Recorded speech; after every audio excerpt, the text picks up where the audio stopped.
الابيسود دي هتبقى ستوري تايم عن اني ازاي بعد ما كنت ببين شعري ورقبتي من الطرحه قررت ان انا البس حجاب كامل في فرحي. انا محجبه من سنين، محجبه اصلا من وانا لسه طفله، وكنت في 6 ابتدائي. من يوم ما اتحجبت وانا اصلا مش راضيه عن شكلي خالص بالحجاب. انا عمري ما كان شكلي عاجبني خالص بالحجاب لحد ما دخلت الجامعه. طبعا اتاثرت قوي قوي من الناس اللي حواليا، لان اللي كانوا لابسين حجاب كامل شبه كده كانوا قليله جدا. كان الاغلب بيبين شعره ورقبته من الطرحه وكان بيلفها على ورا، فانا اتاثرت وبقيت بعمل نفس الحاجه بالظبط، مع اني في الاول انا كنت رافضه خالص الفكره.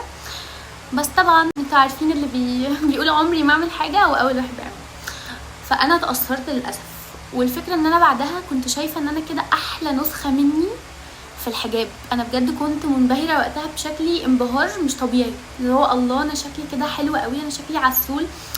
كنت طول الوقت بتصور، طول الوقت اللي هو عايزه ابص على نفسي واخد وضعيات تصوير. وقتها كنت راضيه عن شكلي جدا لدرجه ما كانتش حتى مخلياني ان انا في يوم من الايام انا عايزه اغير شكل لفه الطرحه القديمه بتاعتي. يعني حتى كنت ساعات كتير قوي عايزه اغير لبسي، عايزه البس لبس واسع، عايزه البس مش عارفه ايه، بس عمري ما جه في دماغي ان انا اصلا اغير لفه الطرحه. انا كده شكلي عاجبني، انا لو لفتها تاني وداريت شعري وبرده انا يعني تقعد اقول هي مش لايقه على وشي، اصلا وشي بيبقى قد كده لما بعمل الطرحه كده. المهم انا عمري ما جه في دماغي خالص ان انا اغير لفه الحجاب.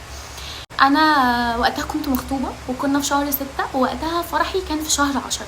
لحد ما جيت في مره كنت رايحه الشغل وكنت راكبه وقتها مواصلات، فببص لقيت بنات كتير قوي حواليا راكبين معايا وبنات ماشيه في الشارع، لقيتهم كلهم لافين نفس لفه الطرحه اللي انا لفاها، اللي هي ايه، اللي هو احنا الطرحه راجعه على ورا ومبينين جزء من شعرنا، والطرحه كده نازله كده او لفينها اصلا على ورا.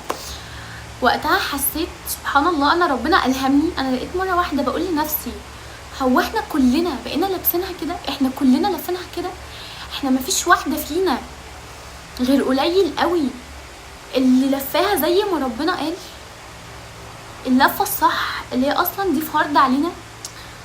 قلت طب ما انا ليه ما ابداش بنفسي؟ انا من ضمن الناس اللي انا شايفه ان ده غلط، انا اصلا انا اولهم، انا اصلا انا بعمل كده، انا اوريدي بعمل كده، فانا ليه ما ابداش بنفسي؟ فحسيت ان احنا لو كلنا بنلفها كده لا خلاص احنا كده يعني على الحجاب السلام. احنا كده حتى اللي كان كويس في يوم من الايام وبيلف حجاب كامل عادي هو اتاثر من اللي حواليه زي ما انا جه عليا وقت واتاثرت، زي ما اللي قبلي اللي انا اتاثرت منهم اتاثروا من ناس تانية. حسيت اللي هو خلاص احنا كلنا خلاص احنا شايفين ان ده صح، واحنا حتى مش حاسين ان ده غلط، واحنا معجبين بنفسنا كده. المهم وقتها خدت قرار هو